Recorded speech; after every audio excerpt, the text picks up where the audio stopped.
T-minus 15 seconds. Guidance is internal. 12, 11, 10, 9. Ignition sequence start. 6, 5, 4, 3, 2, 1, 0. Engine running. Liftoff. We have a liftoff. 32 miles per hour.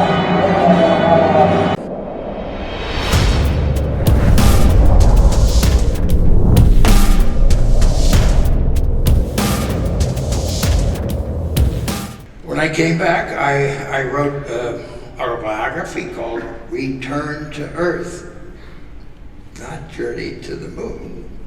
Return. That was the most difficult part for me because I didn't really know what to do when I came back. I did decide I wanted to return back to the service. But because of all these uncertainties and after a year commanding a test pilot school instead of the Air Force Academy, I retired. My family and marriage struggled, and I was suffering from depression and alcoholism. I figured I needed some help to keep myself moving. So I consulted people, I quit drinking, and I have 37 years now of sobriety.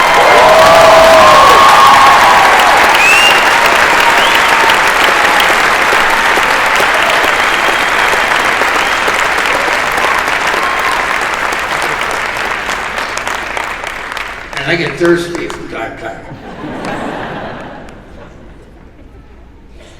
So I focused on my passion, which was thinking ahead about space. And I began putting all my energies into doing that, mostly thinking about how we could do things better. Ladies and gentlemen, let's have a good welcome for Gillian Anderson.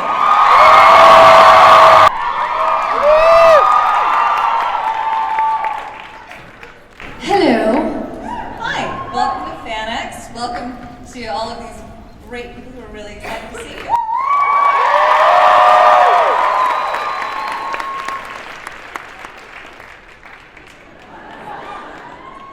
If there's one lesson that you would want people to learn from Agent Scully, what is it?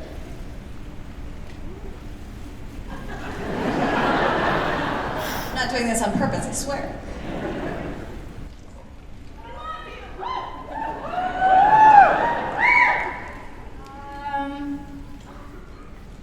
That even if you're an alien,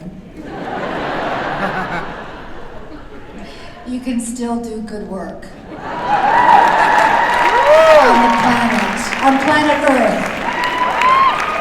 In your portrayal of Scully, you've made a huge impact, especially on women, when it comes to pursuing sciences and other roles that are traditionally been taken by men. I was wondering if there's anything you would like to say to the new generation in general, and also for the women out there who are thinking or want to pursue those roles. Who might want to what, huh? Pursue the sciences and other different fields.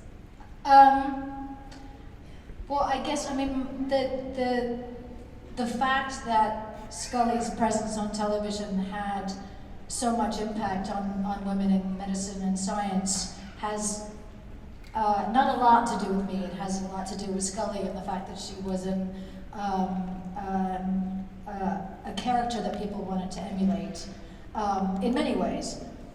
But I think that I've suddenly started to realize, and I think when I, just a couple of days ago, myself and some other people were at the UN talking about issues to do with human trafficking, and there were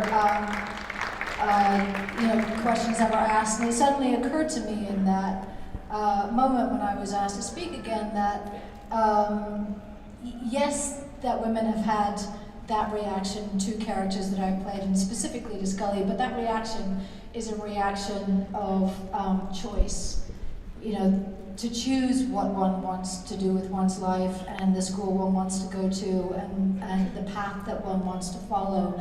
And one of the reasons that we were there was to speak about and for many millions of people on this planet who don't have a choice. And of course that goes beyond people who are actually in modern day slavery, but you know, millions and millions of others.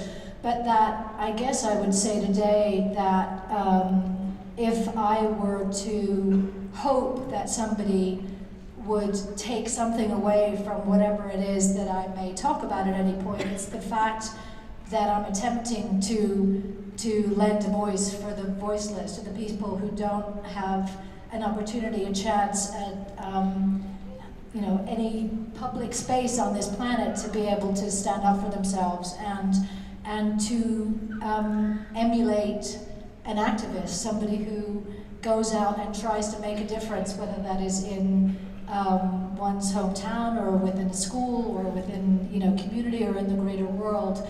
That so many of us have so many choices today, and how great would it be if in one way or another in our lives we all attempted to be that voice for somebody who didn't have one. And so that's what I guess I would say.